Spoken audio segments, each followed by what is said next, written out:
Elliot's boots thundered against Southampton Pier, lungs burning as the SS Texas pulled farther from the dock with every desperate stride. "Lydia!" He roared into the wind, his voice cracking with the weight of 3 months' worth of silence. "My title is meaningless without you." But had pride already stolen what love could never reclaim? Would Lady Lydia Francis ever forgive the man who destroyed her? Or was redemption nothing more than salt spray dissolving into the Atlantic? Elliot's boots thundered against Southampton Pier, lungs burning as the SS Texas pulled farther from the dock with every desperate stride. "Lydia!" He roared into the wind, his voice cracking with the weight of 3 months' worth of silence. "My title is meaningless without you." But had pride already stolen what love could never reclaim? Would Lady Lydia Francis ever forgive the man who destroyed her? Or was redemption nothing more than salt spray dissolving into the Atlantic? Hello, family. Are you captivated by Lydia and Elliot's journey through scandal and redemption? Your support means everything. It allows me to bring you more sweeping historical romances filled with passion, betrayal, and second chances. Please click the subscribe button and share your thoughts in the comments. I'd love to know, do you believe some betrayals are unforgivable, or can love truly conquer all? Southampton Docks, April 1824. The sea had no forgiveness.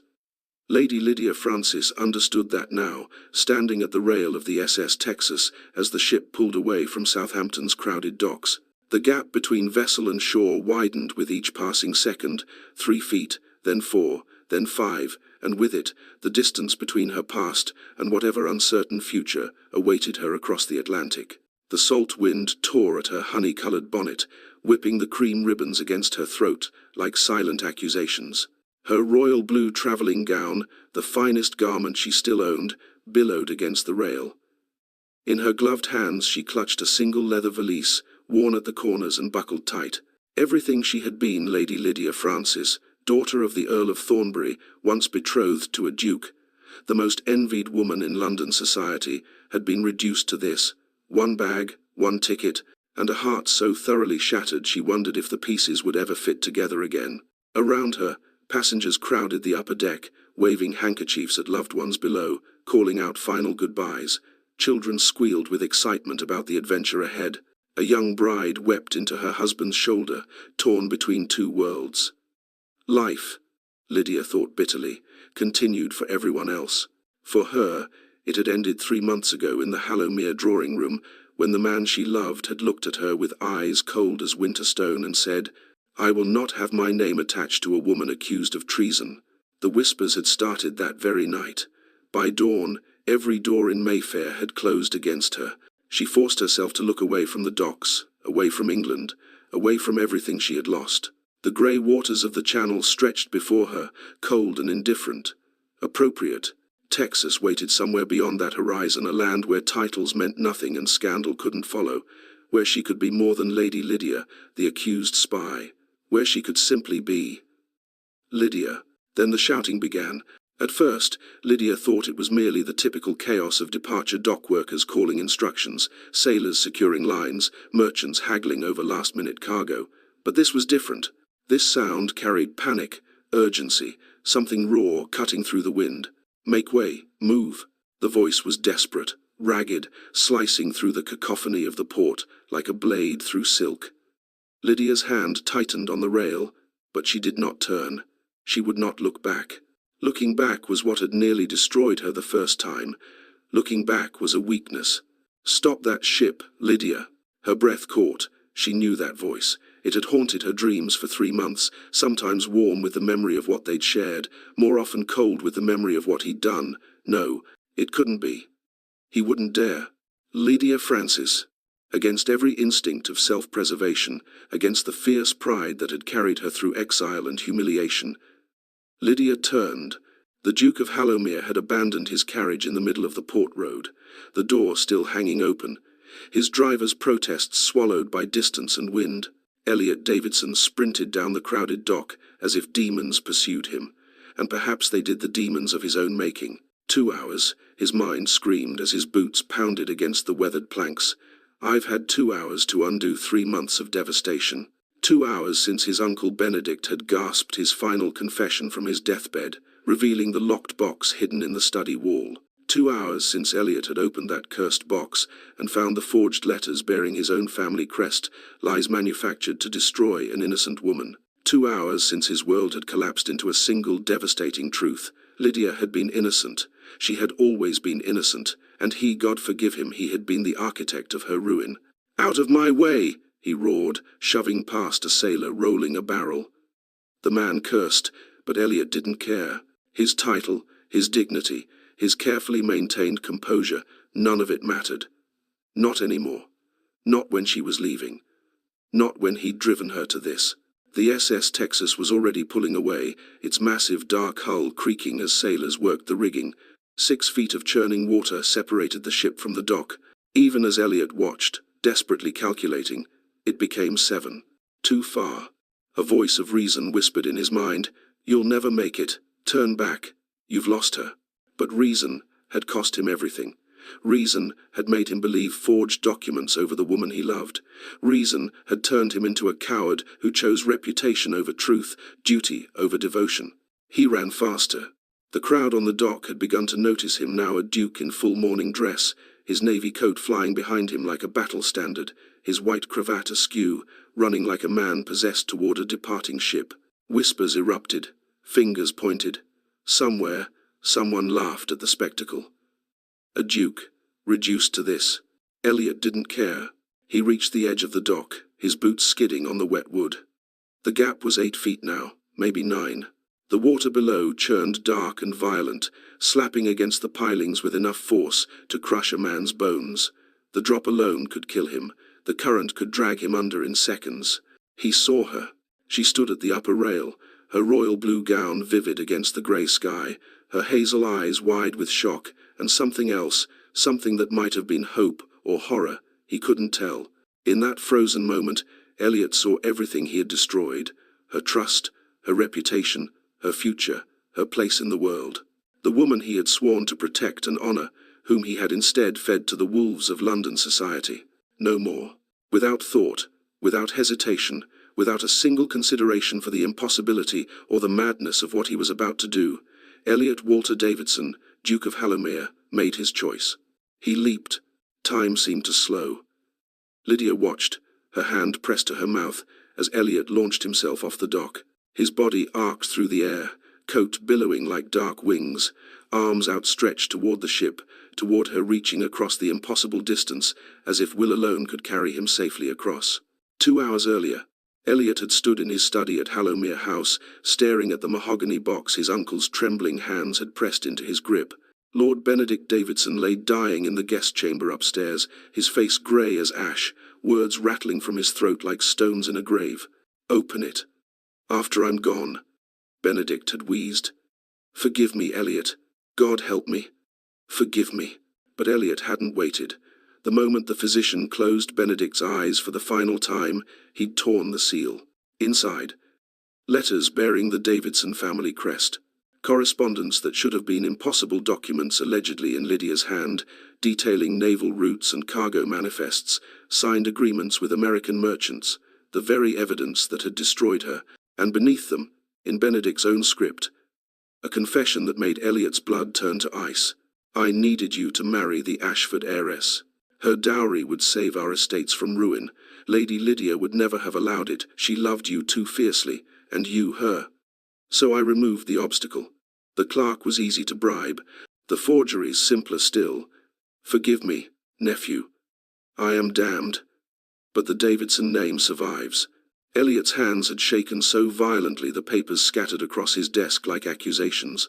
Every word struck him like a physical blow.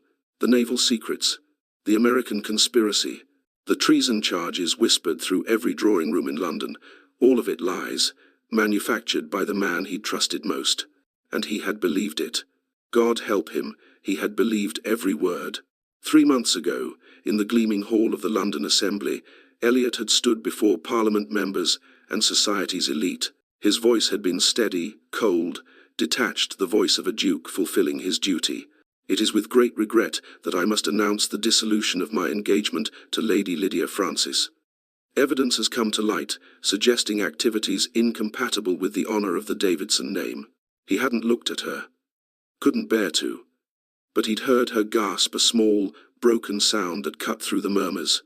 When he'd finally forced himself to meet her eyes, he'd seen it. The light dying in her hazel gaze, replaced by something that looked like the death of hope itself.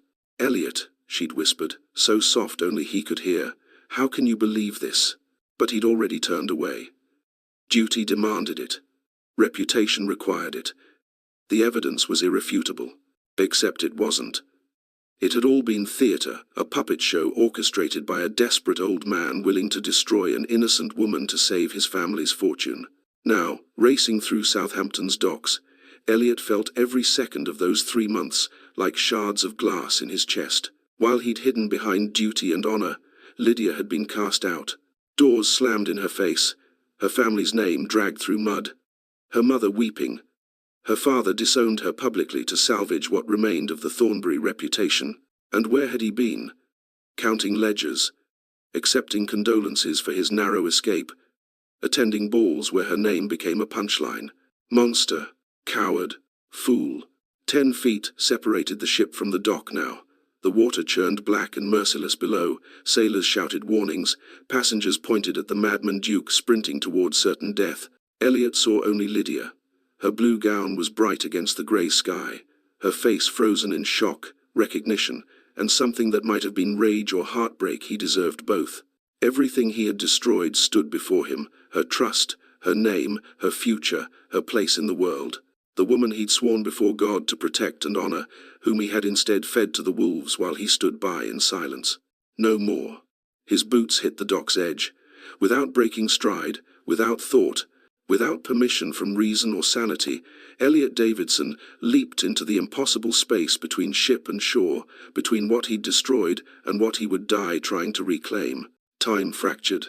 Lydia watched Elliot sprint toward the ship, and suddenly she wasn't standing on the deck of the SS Texas anymore. She was back in her father's London townhouse, staring at the morning edition of the London Gazette, the headline screaming in bold black ink, "Lady Lydia Francis, accused spy naval secrets, sold to American interests." The words had blurred before her eyes. Surely this was a mistake. A misprint. Some cruel joke that would be corrected by afternoon. But then her father's study door slammed open. The Earl of Thornbury's face was purple with rage, his hand clutching the same damning paper. "Pack your things," he'd said, voice shaking. "You are no longer my daughter." Her mother had wept in the corner, handkerchief pressed to her mouth, unable to meet Lydia's eyes. "How could you?" she'd whispered. "How could you shame us this way?" "I didn't," Lydia had started, but the words died in her throat. What did truth matter when the scandal had already written its verdict? She'd waited for Elliot. Surely he would come. Surely the man who'd whispered promises of forever would stand by her, would demand an investigation, would believe her. She'd waited 3 days, her heart clinging to hope like a drowning woman clutching driftwood. Instead, a letter had arrived. His handwriting, his seal. "Our engagement is dissolved. Do not contact me again. E.W. D. 10 words. That was all her love had been worth. The nightmare had unfolded with brutal efficiency. Doors slammed in her face literally. Lady Pembroke had shut her drawing-room door so hard the frame cracked. Former friends crossed streets to avoid her, lifting their skirts as if scandal were contagious. The Viscountess Hartley had been the worst. She'd actually spat at Lydia's carriage window, the glob of saliva sliding down the glass like a verdict. "Traitor!" she'd shrieked. "You should hang." The nights became unbearable. Lying in her childhood bed, now in a house that no longer wanted her, Lydia had made her plan. She would leave England. Leave the titles and the lies and the man who'd chosen reputation over truth. She'd sold everything, her mother's pearls, the ones that had belonged to 3 generations of Thornbury women. Her grandmother's sapphire ring, the emerald earrings Elliot had given her for their engagement. All of it, piece by piece, until she had enough for passage to America and a future that didn't include the word lady before her name. The night before she left London, Lydia had written one final letter. Her hand had trembled as she sealed it with wax. "I loved you with a loyalty that transcended reason. You believed lies over me. I hope someday you discover the truth, not for my vindication, but for your soul. L.F." She'd left it with his butler at Hallowmere House, knowing Elliot would never read it, knowing it didn't matter anymore. Now, gripping the ship's rail, Lydia watched him run toward her, this man who had destroyed her with his silence, who had chosen duty over devotion, reputation over truth. Part of her, the part that still remembered his laugh and the way his eyes had once looked at her like she was the only woman in creation, wanted to call out, to stop, to listen. But that part was small now, buried beneath 3 months of humiliation and exile. The larger part, the part forged in scandal's fire, tempered by society's cruelty, hardened by a father's disownment and a fiancé's betrayal, tightened her grip on the leather valise. "I am not the woman you destroyed," she whispered to the wind, to the sea, to the desperate Duke racing toward an impossible gap.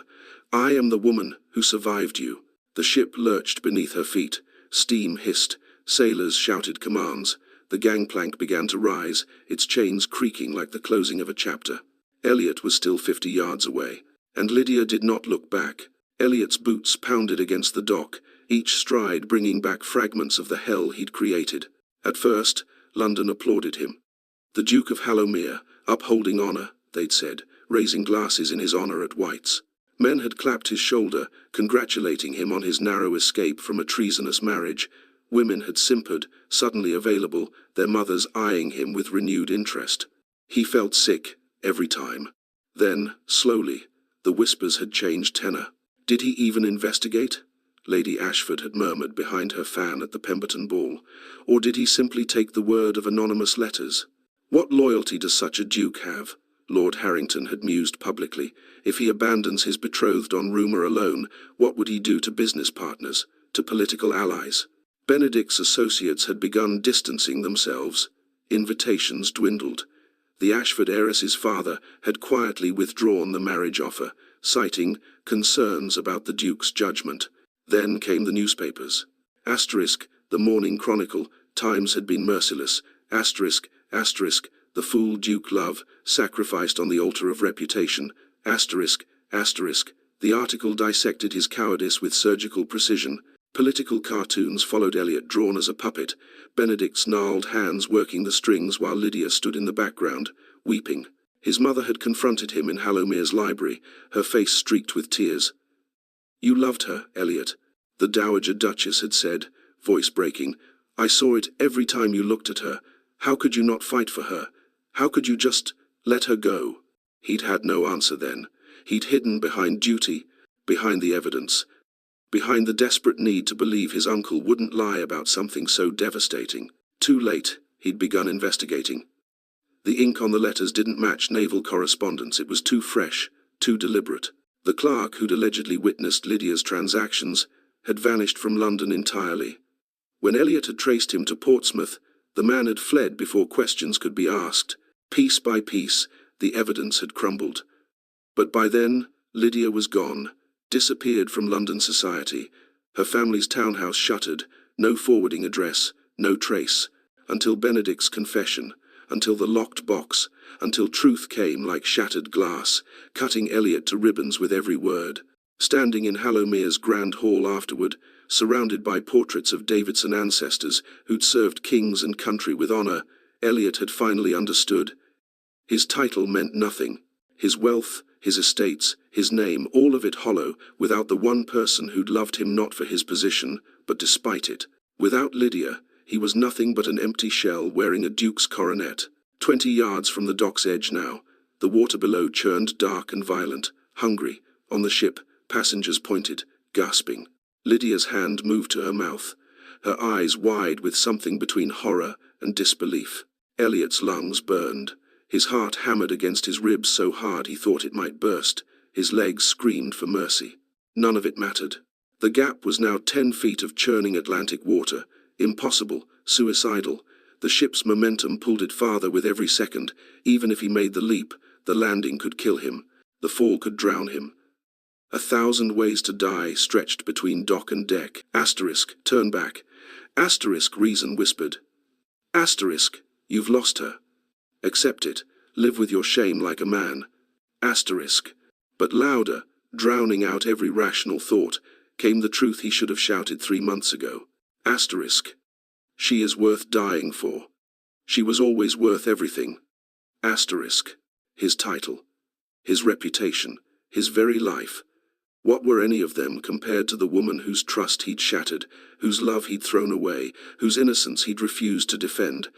5 yards. Elliot's boots hit the edge of the pier, weathered wood slick beneath his soles. Below, the water waited like an open grave.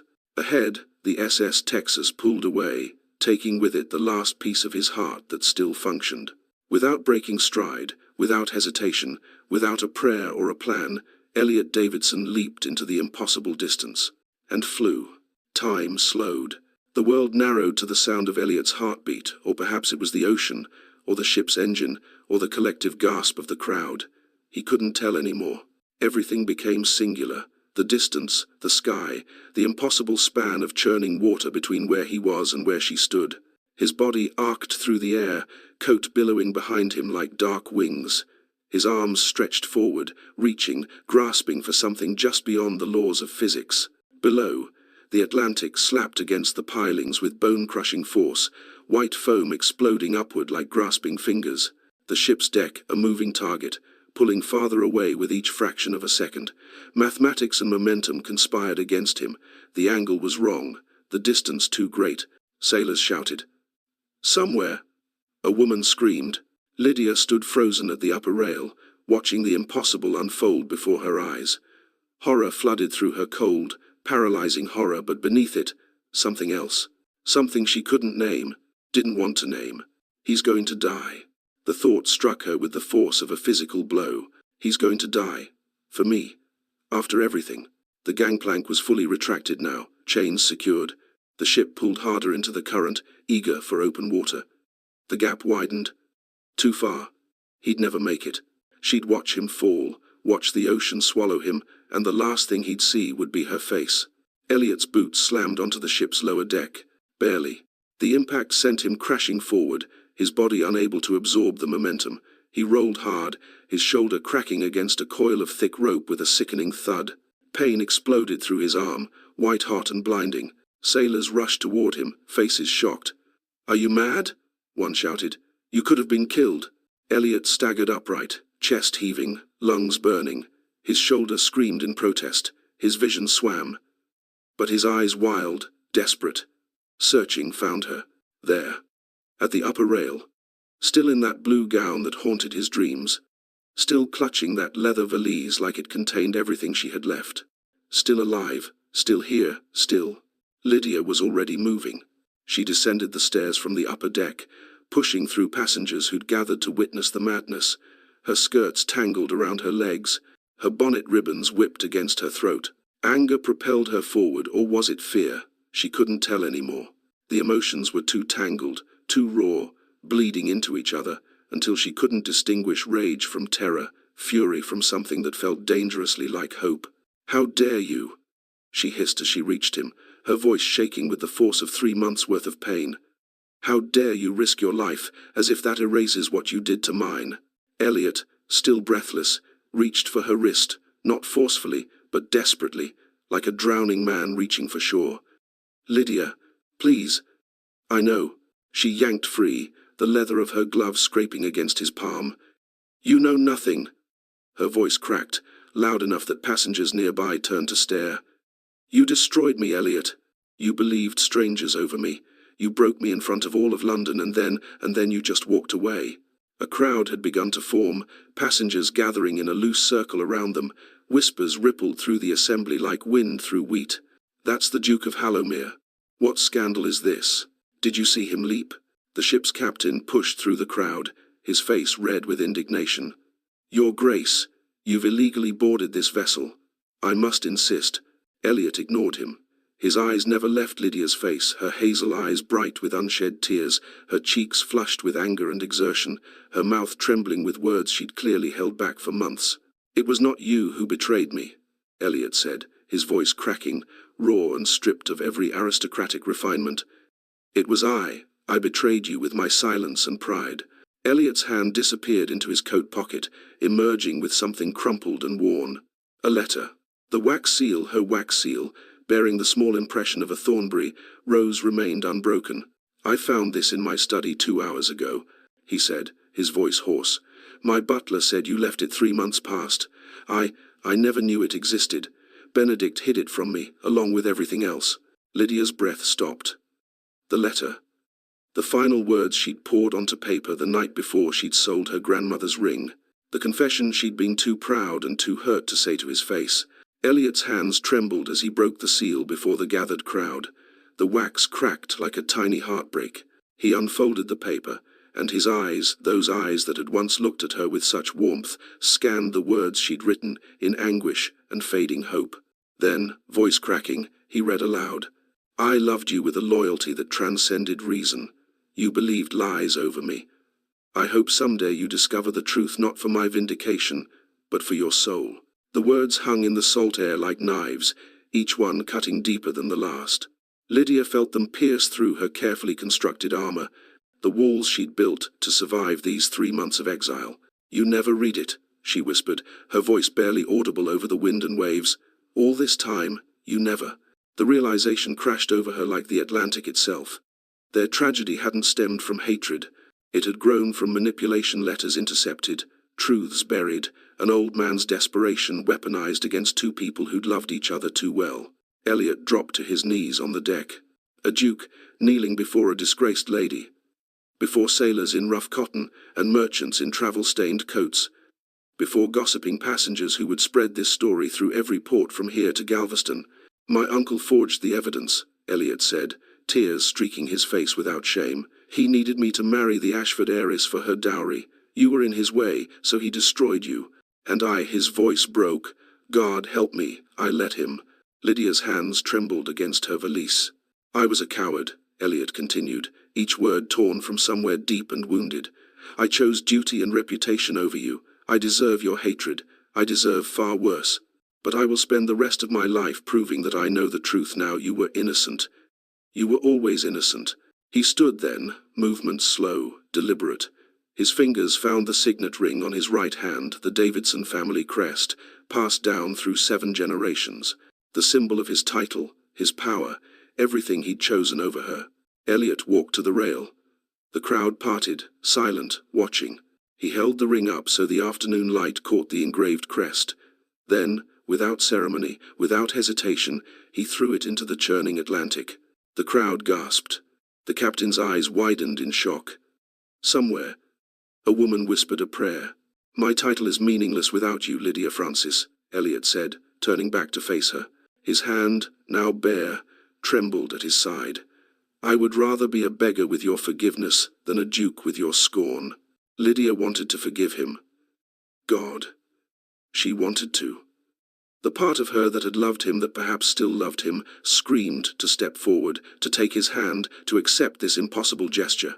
But the wounds were too fresh. The humiliation was too deep. She could still feel the Viscountess's spit sliding down her carriage window. Could still hear her father's voice. You are no longer my daughter. Could still see the doors slamming, one after another, until there was nowhere left in London that would have her. Love cannot anchor me where I no longer belong, she said, her voice breaking on the last word. She turned away, walking toward the cabins, her vision blurred with tears she refused to let fall in front of these strangers. But she didn't ask him to leave the ship. The SS Texas sailed deeper into the Atlantic, cutting through grey waters toward a horizon that promised new beginnings. On board, Lydia and Elliot existed in strange limbo together on the vessel, yet oceans apart emotionally. In her small cabin, Lydia spread the contents of her valise across the narrow bunk. Amid the few dresses and personal items lay the real treasure, contracts from Brennan & Co., shipping, stamped and sealed, bearing her name. Not Lady Lydia Francis, just Lydia Francis. Partner.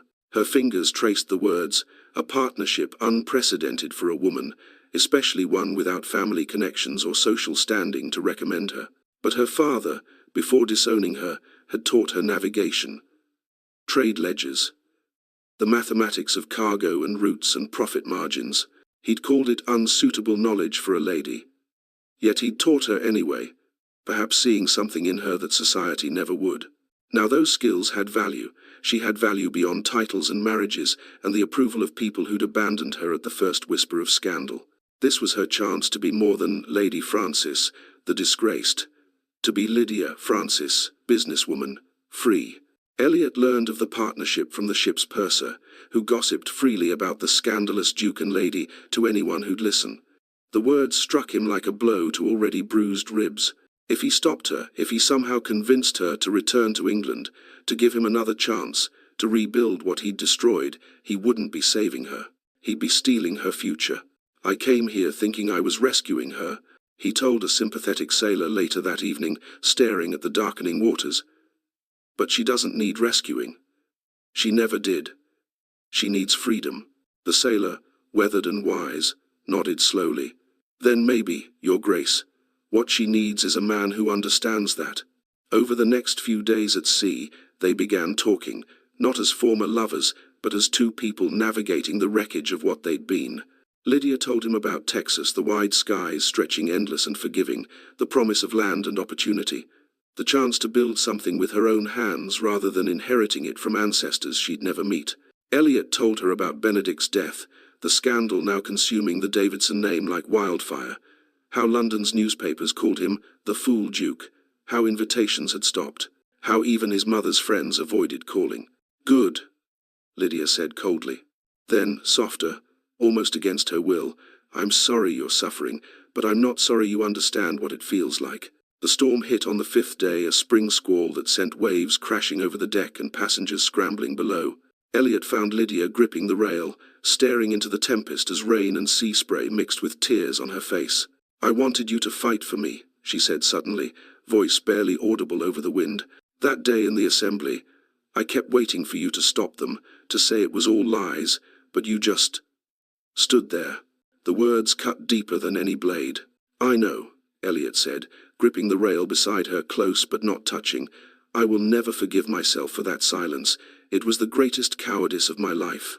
Thunder rolled across the sky. Lightning illuminated her profile, strong, beautiful, irrevocably changed by what he'd done to her. As the storm passed, leaving the deck slick and the air scrubbed clean, Lydia spoke again. "If you had come to me before I boarded," she said quietly, "if you had begged me to stay in England, to give up Texas, to return to being Lady Francis under your protection, I would have hated you forever." Elliot nodded slowly, understanding settling in his chest like ballast. "And if I ask you to stay in Texas?" he asked. "If I followed you there not as a duke but as a man trying to earn back what he destroyed?" She didn't answer immediately. The silence stretched, filled only by the creaking of the ship and the endless rhythm of waves. But she didn't walk away. "I don't know if I can forgive you, Elliot," she finally said, her voice barely a whisper. "But perhaps I can learn to." The SS Texas arrived in Galveston Harbor after 3 weeks at sea. The Texas sun blazed overhead, hotter, wilder, more alive than anything in England. The air tasted different here, salt and opportunity and freedom, mixed together in a way that made Lydia's lungs expand fully for the first time in months. She stepped onto the dock in her blue traveling dress, now salt-stained and worn at the hem, but her head held high. The wooden planks beneath her feet felt solid, real, like the beginning of something that couldn't be taken away by scandal or lies. 2 men in shirt sleeves approached, removing their hats respectfully. "Miss Francis?" the older one asked, extending his hand. "Welcome to Galveston. I'm Thomas Brennan. We're honored to have you as our partner." "Not Lady Francis. Not your ladyship. Just Miss Francis, partner." For the first time in months, Lydia felt the weight lift from her shoulders. Here, her scandal didn't exist. Here, she was simply Lydia, a woman with skills and contracts and a future she would build with her own hands. Elliot disembarked behind her, carrying nothing but a single worn bag. He'd sent word to England before they'd left Southampton, instructions to liquidate his non-entailed properties, to pay the family's debts, to free himself from Benedict's poisonous legacy. What remained of the Davidson fortune would go to his mother. He wanted none of it. He found Lydia at the edge of the dock, watching the Brennan representatives load her valise onto a cart. "I'm not asking to be part of your life," he said quietly, so only she could hear. "I'm asking permission to build a life nearby, to prove, through years if I must, that I am not the man who betrayed you." Lydia looked at him, this man who had destroyed her, who had leaped across oceans to find her, who had thrown his signet ring into the Atlantic, and followed her to a land where dukes meant nothing. "You broke me, Elliot," she said quietly. "It will take more than words to fix that." "I know," he said, meeting her eyes without flinching. So I'll start with actions. Lydia walked toward the Brennan offices, her future spreading before her like the Texas plains, vast, unknown, entirely her own. She didn't look back, but she heard Elliot's footsteps turn in a different direction, toward the harbour master's office. He was asking about work. Any work. She heard fragments of conversation carried on the wind. Experience doesn't matter. Willing to learn. Start at the bottom. A Duke, asking to load cargo. Weeks passed. The Texas heat became familiar. The Brennan partnership proved everything Lydia had hoped, challenging, rewarding, proof that she had value beyond titles and marriage prospects. One evening, she stood on the balcony of her modest boarding house, reviewing shipping manifests as the sun began its descent toward the Gulf of Mexico. The movement below caught her eye. A figure loading cargo onto a merchant vessel, broad shoulders bent to the work, hands gripping rope with the careful precision of someone still learning. His fine morning coat had been replaced with rough cotton. His hands, once soft and aristocratic, were blistered but steady. Elliot looked up. Their eyes met across the distance. Lydia didn't smile. Not yet, but she didn't look away. Redemption, Lydia had learned, was not a moment. It was not a leap across water or a confession on a deck or even a ring thrown into the sea. It was the slow, painful work of rebuilding trust, one day at a time, beneath a sky that stretched endless and forgiving. And perhaps, she thought, watching the sun set over the Gulf of Mexico, painting the water in shades of gold and crimson, perhaps that was enough. For now, the Duke had followed her to Texas. Whether he would earn back her heart remained to be seen. But for the first time since the scandal, Lydia Francis believed in second chances. Not because love demanded it, but because she did. Where are you watching from? Drop your country or city in the comment below. If you love this story of survival, protection, and unexpected love, subscribe to our channel for more dark romance tales. Hit that notification bell so you never miss a new story.